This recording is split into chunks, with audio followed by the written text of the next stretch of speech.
What the fuck is an empath and a dark empath?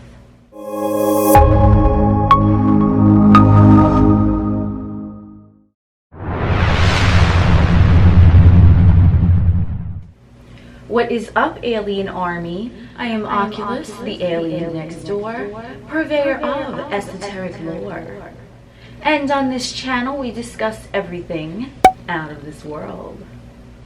Today's topic, we're going to be talking a little bit about empaths and dark empath. You most likely have already heard of the titles that I brought forth. An empath, that is considered to be stereotypically someone who is able to absorb the emotions of others, absorb the energetic vibration of places or things like that, of objects, and they're able to feel it and they're able to sense emotion and energy from that thing. But they also, and this is just what I'm channeling, just from what I know, from what I bore witness to and experienced, an empath is purported stereotypically to be someone who wants to subconsciously maybe carry the burden for others. So let's say an empath walks into a haunted house and they're picking up on that psychic energy. They are someone who is likely to want to sacrifice some part of themselves in order to make wholly again the energy of that place, to release whatever is haunting that particular place, and to really take on that burden of their own in order to transmute it into something else. That is what I know as the definition of an empath. You might have a different definition, but just so we're on the same page, this is what I am referring to today. For a while, I have been seeing and hearing this phrase, and a few individuals that I know have actually brought up this phrase to me, which is dark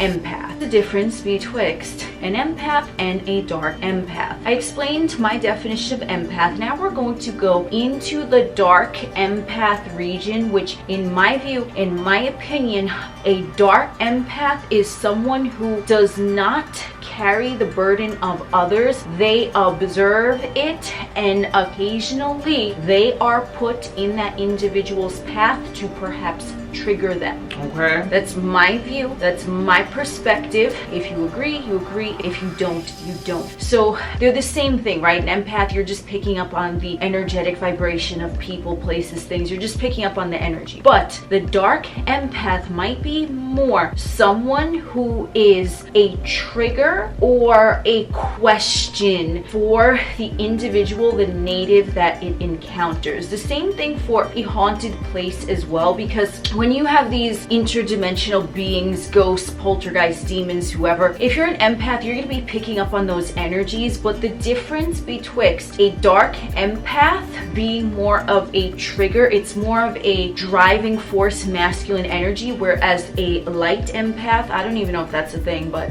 it is now. A light empath, the one that I described as wanting to take on someone else's burden to transmute it, sure, they can do that, but they're going to be in a more way where their energy is likely to be more topsy-turvy rather than a dark empath, which I'm thinking more in terms of dark empath is someone who has a force field around them, and they can pick up energy and choose to transmute it if they choose, but they have this force around them which is like a shell. So I'm receiving this now, so this is what we're doing. Freestyle channeling. Hello. We have someone who is, I am sensing they are like a castle and they have a moat around it, whereas the empath, the light empath, they're still an empath. They are still that castle, but there's no moat. There is less of a boundary and there's more of an openness, whereas the dark empath, they are someone who is more of like, they have a force field around them. So if you try to approach them stupidly, I'm channeling here, okay? This is what I'm receiving. I don't know from where. I think it's my higher self. I have so many non-corporal friends. I don't even know anymore. So they're basically all agreeing. Non-corporal friends. Hello. The dark empath is someone that has a moat around the castle, and because they have that moat up, they have that force field up, they can be the trigger for someone who is requesting a trigger. Whereas the empath is more likely, and I'm not saying all of them, I'm not saying all the time, this is just like, we're going to use like generalities. I don't know.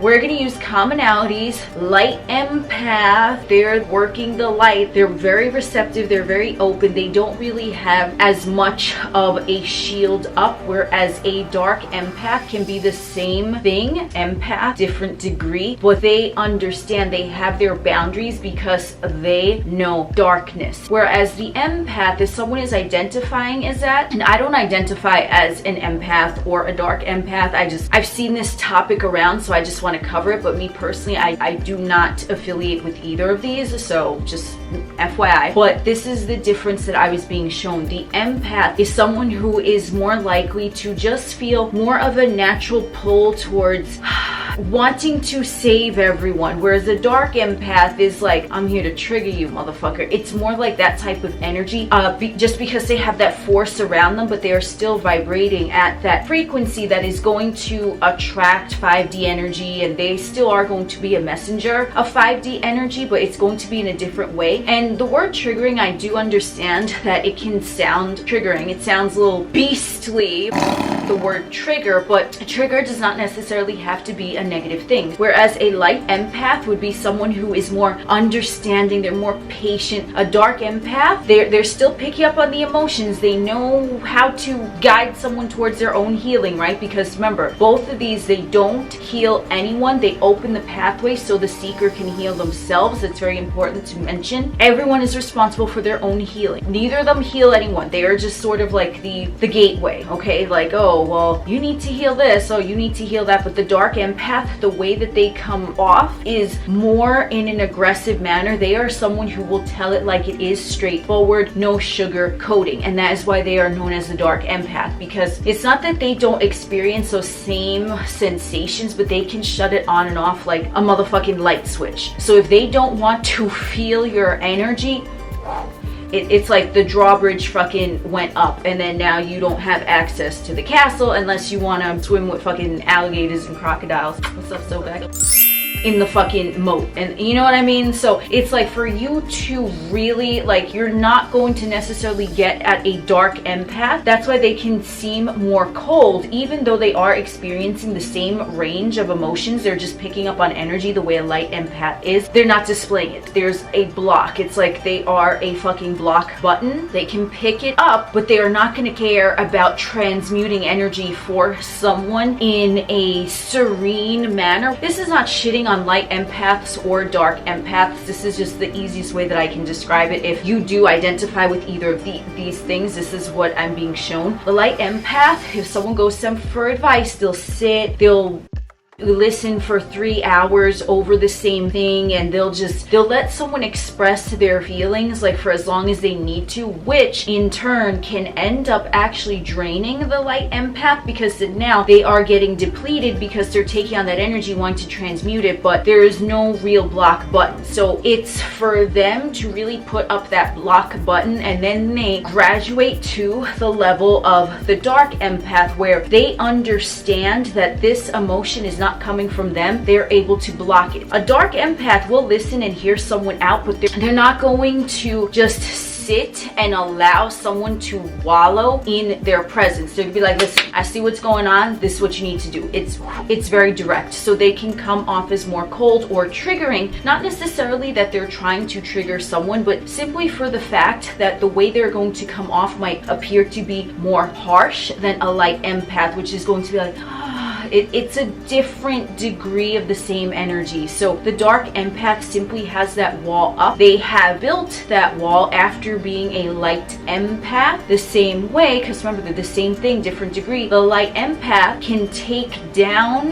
that wall when they deem necessary. So a light empath, whenever I see these, and I see this a lot in the spiritual community, I'm just like, what? Like, set your energetic boundaries. I mean, yes, that's a good thing for one to do, but a light empath will likely be more drained from the outside. This is why they tell the light empath to set boundaries. And a light empath with boundaries, with that moat, with that drawbridge up, what are they? They transform into a dark empath, which is the same thing, but they're just like, homie, we ain't playing that today. I got me to look after. I'll hear you out, but I ain't gonna fucking sit there and coddle you. It's like a different. And this is maybe why I don't resonate with either, because to me, my view, I view them both as aspects of clairsentience. And if you want to go into the whole stereotypical like star seeds, light workers, sure, like you could put any fucking title on something, right? For me, I just don't identify as any of these things. I just identify as this right here,